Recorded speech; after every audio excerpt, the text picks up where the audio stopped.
Bonjour tout le monde. Merci d'être encore nombreux à cet entretien où j'ai l'honneur d'accueillir le professeur Delfraissy, alors que beaucoup d'entre vous connaissez puisque on s'est habitué à son visage pendant ces 2 dernières années puisqu'il a eu l'immense responsabilité de présider le conseil scientifique relatif au Covid pendant 2 années, et je pense peut-être qu'il nous dira quelques mots sur les enseignements qu'il tire de cette expérience. Mais c'est au titre de président du Conseil consultatif national d'éthique qu'il a accepté de répondre à l'invitation des universités d'été du CNCPH. Alors, professeur, vous présidez ce Conseil consultatif national d'éthique, CCNE, depuis 6 ans bientôt, et un conseil qui a été créé il y a maintenant bientôt 40 ans pour analyser, traiter et faire des recommandations sur l'évolution de la société, notamment au regard de l'évolution de la santé, des innovations, des découvertes, et particulièrement pour recommander les bonnes pratiques et les meilleures appropriations de ces découvertes au regard de l'humanité et du sérieux de notre société.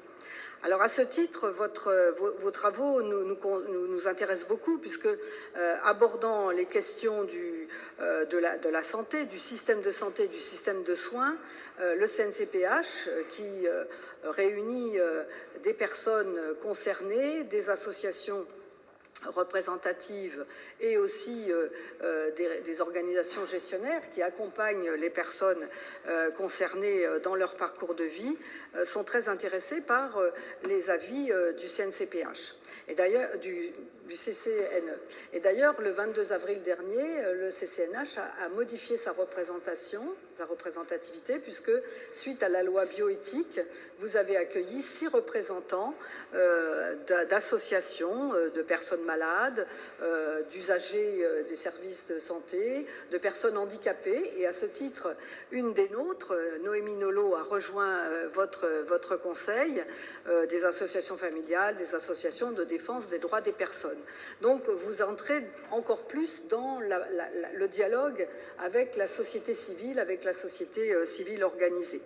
Donc, j'aimerais que vous puissiez nous dire quels sont les chantiers que vous avez en cours aujourd'hui et qui nous intéressent beaucoup, notamment relatifs au système d'accompagnement, au système de soins et d'accompagnement. Merci beaucoup de cette invitation. Le CCNE donc, se situe comme un lieu d'intelligence collective entre, d'une part, des scientifiques, des médecins, mais pas seulement, aussi des juristes, des spécialistes de sciences humaines et sociales, et puis bien sûr du milieu de représentants de la société civile depuis maintenant quelques mois. Alors, l'arrivée d'une grande handicapée, hein, qui est une personne magnifique, hein, au sein du CCNE, on touche du bois, là, en pratique, c'est 9 lieux sur 10 où avaient lieu les réunions du plénier du CCNE ont disparu. Hein. Et ça nous montre bien comment elles ont été disqualifiées parce qu'elles ne pouvaient pas accéder là où nous faisions d'habitude nos réunions.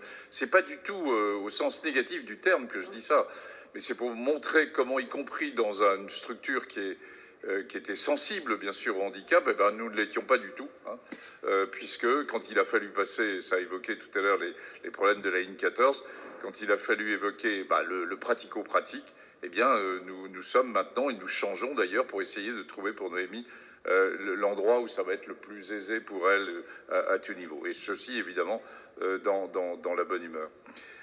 Les enjeux, en fait, du CCNE ne sont pas que écouter la société en fonction de les avancées scientifiques. Ils sont aussi écouter la science. Hein, et bien sûr, il y a un certain nombre de personnes que je représente ici qui sont issues de la science. Parce que la science n'est ni bonne ni mauvaise. Les scientifiques ont pour fonction d'avancer, de faire progresser. Mais après ça, on peut aussi s'interroger si toute la science, à un temps donné, et je dirais doit être immédiatement appliquée. On a des grandes questions autour de la procréation, mais pas seulement. Et puis inversement, des choses qui paraissaient, y compris dans le milieu du handicap, sur les thérapies géniques, sur ce que va être l'utilisation des cellules souches à court terme, eh bien c'est bien issu de la science, et quels que soient, je dirais, les tiraillements que cela peut provoquer, eh bien il faut aussi, c'est une nouvelle forme de la médecine. Alors, sur la place du handicap au sein du CCNE, c'est une nouvelle aventure qui démarre. D'abord parce qu'on a un regard qui à l'intérieur et donc dans la construction des avis de quelqu'un qui peut donner son avis. Et on en parlait tout à l'heure, mais voilà, ne pas seulement avoir un avis autour du handicap, mais écouter comment quelqu'un du handicap peut modifier une vision plus générale et apporter à la vision plus générale. Et c'est ça qui m'apparaît important et intéressant. Donc voilà, c'est un nouveau monde qui est en train de s'ouvrir. Je dirais peut-être tout à l'heure où nous allons, enfin je peux le dire d'emblée là tout de suite, sur deux grandes visions, et en particulier des enjeux éthiques de la reconstruction en santé. Très bien. Merci de déjà avancer sur l'idée que des personnes handicapées peuvent contribuer à une réflexion globale sur l'évolution de la société et sur les grands enjeux d'évolution de la société. Et donc, c'est vraiment dans ce sens que nous travaillons beaucoup, et le CNCPH, vous avez pu vous en rendre compte au cours de ces universités, témoigne de la volonté de donner la parole, de rechercher, de donner la parole, d'encourager, de soutenir la parole des personnes concernées.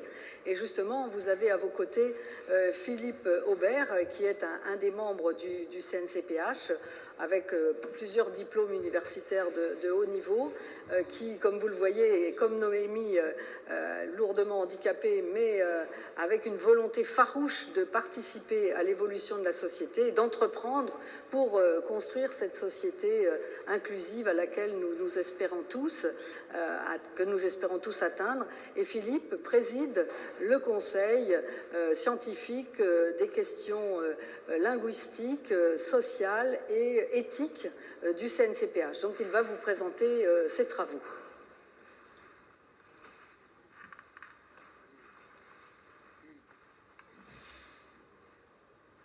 Merci, Dominique. Depuis 3 ans, je suis membre du CNCPH en tant que personnalité qualifiée.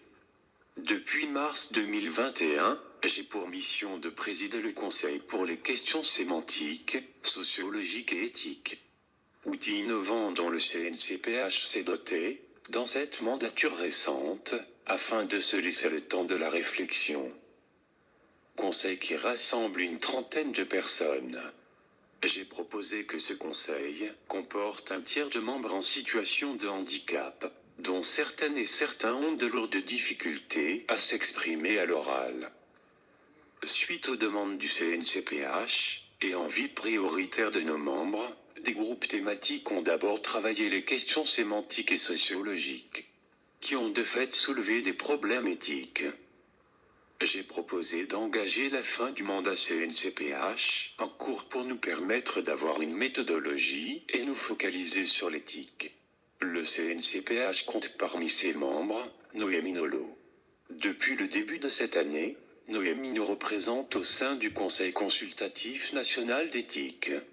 Professeur, selon vous, quelle coopération peut-on envisager entre le CNCPH et le CCNE, avec votre appui et en s'articulant avec Noémie, dans une démarche qui élargit les points de vue à partir du modèle social du handicap, et moins sur la vision de la santé exclusivement? Merci Philippe pour la précision de cette question. Effectivement, on est là au cœur de notre entretien. Alors à vous, professeur. Non, merci pour cette question et bravo pour voilà, ce que vous êtes. Je vois deux points possibles. D'abord, apprendre à mieux se connaître, parce que c'est vrai que quand on est soit médecin ou scientifique, on ne connaît pas forcément, selon la spécialité qu'on anime, et en particulier la mienne, le monde du handicap. Soit on l'approche parce qu'il y il y a une vision familiale ou d'un proche, mais on ne vous connaît pas. Je sais que ces mots sont difficiles à entendre probablement, mais c'est une réalité. Je crois que Philippe veut répondre. Philippe a quelque chose à dire là? Voilà. Sur l'invisibilité justement des personnes avec handicap et leur volonté, leur capacité à participer au grand débat de la société. Vas-y Philippe. Longtemps portés par les actrices et acteurs de terrain, comme de la recherche, pouvoir d'agir, autodétermination et autonomie, sont des termes qui sont récemment apparus dans les débats publics, notamment suite aux auditions de la France par la Commission de l'ONU sur les droits des personnes en situation de handicap. À votre avis, professeur, comment mettre en place en France une réelle éthique du handicap, non pas du point de vue de ceux qui étudient le handicap de l'extérieur, mais une éthique qui engage les personnes en situation de handicap comme auteur de cette définition, et pas uniquement comme objet de la définition de cette éthique? Je poursuivrai la question de Philippe avec l'idée qu'on est vraiment aujourd'hui dans la reconnaissance et dans l'identification d'une vulnérabilité, d'une discrimination qui est contextualisée. C'est-à-dire que la personne avec handicap, elle est en capacité d'avoir un regard sur sa vie, sur la vie autour et sur ce qui la prive de son autodétermination. Donc une coopération avec le CCNE sur ce sujet-là serait vraiment de nature à faire progresser la connaissance mutuelle et la reconnaissance par la société des aptitudes de ces personnes qui brûlent de participer à la vie de la société, à ses progrès. Juste pour peut-être aller un peu plus loin, le CCNE a vis-à-vis de ça la notion, vous l'avez indiqué, de vulnérabilité, dont le handicap est une des parties, mais ce n'est pas la seule. La vulnérabilité, elle existe également pour d'autres sujets non liés au handicap. Et je pense que plus on intègre ça dans cette notion globale de vulnérabilité, peut-être le million du handicap se sent un peu moins représenté, mais au contraire, à mes yeux, il s'intègre dans une vision plus globale des changements de société. Le deuxième élément, c'est comment avancer. D'ailleurs, alors, mieux se connaître. Et deuxièmement, considérer que un enjeu vraiment commun que nous avons tous est d'essayer de mieux construire une forme de démocratie en santé. Et de considérer que la démocratie en santé, ce triangle où il y a à la fois le décideur politique, c'est lui qui décide, mais aussi la vision du sachant, du médecin, mais aussi la vision du citoyen ou de l'usager de santé, est un élément fondamental, et à l'intérieur de ça, bien sûr, avec la vision du handicap, est un élément fondamental dès maintenant. Enfin, et c'est essentiel de partager, en nuançant, voilà, la vie n'est pas un roman, mais de considérer que les acquis dans le domaine de la démocratie en santé sont des acquis de lutte. Et ça a été très bien décrit. Si nous ne nous battons pas à nos postes respectifs, à nos places respectives, eh bien, les autorités politiques ne bougent pas. Il faut voir les choses en face. Et on l'a bien vu d'ailleurs, finalement, c'est un de mes regrets dans la crise Covid, que la vision des citoyens à certains niveaux n'ait pas été plus prise en compte. Bien sûr, il fallait du top-down et de la décision d'en haut, mais à partir d'un certain moment, la vision des citoyens, d'écouter ce qui se dit dans les territoires et le décliner en particulier dans les territoires est un élément essentiel. Donc, je reviens sur la collaboration qui peut se mettre en place. Mieux se connaître, donc avoir des participations communes, des visions communes, et deuxièmement, avoir en tête comment nous essayons de construire cette démocratie en santé. Et là, il y a un enjeu immédiat qui est la réforme du système de santé. Vous savez qu'on est dans une situation extrêmement difficile en post-Covid, avec une désaffection des métiers de la santé à des niveaux divers que je n'ai jamais vu dans toute ma carrière de médecin, donc qui est quelque chose de pas facile. Bien sûr, il y aura dans la reconstruction des aspects financiers, des aspects organisationnels, mais aussi il faut qu'il y ait des enjeux, je dirais, de éthique et de quelle valeur nous voulons donner sur la reconstruction et dans un système qui ne doit pas être uniquement fait pour répondre à ses propres questions lui-même, mais répondre surtout à la demande et aux besoins des usagers de santé et en particulier du handicap. Donc il y a un enjeu là à court terme qui est fondamental. Merci de préciser ça parce que justement pendant la période Covid, la demande des personnes avec handicap ou de leurs accompagnants a été de s'émanciper de ces obligations sanitaires qui les privaient d'une certaine liberté et ce qui n'a pas été fait du côté des personnes âgées. Et vraiment la participation, l'exigence des personnes qui vivent avec un handicap et de leurs aidants a été profitable à beaucoup d'entre eux qui ont pu sortir malgré le confinement, qui ont pu quand même rentrer chez eux et revenir après dans l'établissement. Et là, l'écoute des usagers, l'écoute des personnes concernées a été essentielle. C'est un élément important que je tenais à porter à votre connaissance et je pense que Philippe peut en témoigner lui-même. Récemment, j'ai fait une proposition de programme de recherche innovant qui fait lien avec l'éthique, notre sujet de discussion aujourd'hui, programme que j'espère lancer avec l'Organisation mondiale de santé orale et soins spécifiques, IADH, autour de la place des patients avec handicap lourd dans la prise en soins dentaires, et l'éthique de responsabilité des professionnels de l'accompagnement médico-social. Cela fait écho avec les enjeux du moment. Plusieurs responsables d'universités internationales ont semblé être intéressés par porter cette recherche. À votre avis, est-ce un sujet que l'on peut envisager de conduire de façon internationale avec le CCNE? Alors, oui, ça rentre dans les aspects de collaboration qui peuvent se mettre en place. L'éthique au niveau international, c'est quelque chose de compliqué, hein. Elle tient compte des cultures, des histoires, et on voit bien que des pays assez proches, hein, des grandes démocraties comme l'Italie, l'Espagne, l'Allemagne, la France, ont des visions différentes sur les deux grands sujets de la vie, le début de la vie et autour de la procréation et la fin de la vie, hein. Et que par rapport à des visions en particulier autour de la fin de la vie, par exemple, la Belgique, la Suisse ont des positions qui sont beaucoup plus avancées que celles que nous pouvons avoir en France. Donc il ne faut pas croire que... Et voilà, il y a des enjeux communs et moi j'essaie depuis que je suis au CCNE d'avoir très régulièrement des réunions avec mes collègues, en particulier des démocraties européennes, mais pas que. La France a une vraie visibilité dans le domaine de l'éthique, vous l'avez rappelé, ça fait 40 ans que le CCNE a été créé. Il y a de nouveaux enjeux, vous l'évoquiez tout à l'heure, autour de l'éthique du numérique. Et il me semble que là, il y a quelque chose à fouiller avec vous et avec le milieu du handicap, parce que le numérique est à la fois une limite pour certains d'entre vous, mais aussi un outil extraordinaire, et on le voit là, en tant que pour aussi vous rendre, je dirais, plus à même de pouvoir discuter avec la société. Et donc je vous mettrai en contact avec le comité pilote d'éthique du numérique qu'on a créé là il y a maintenant 2 ans, et c'est un enjeu qui m'apparaît particulièrement important.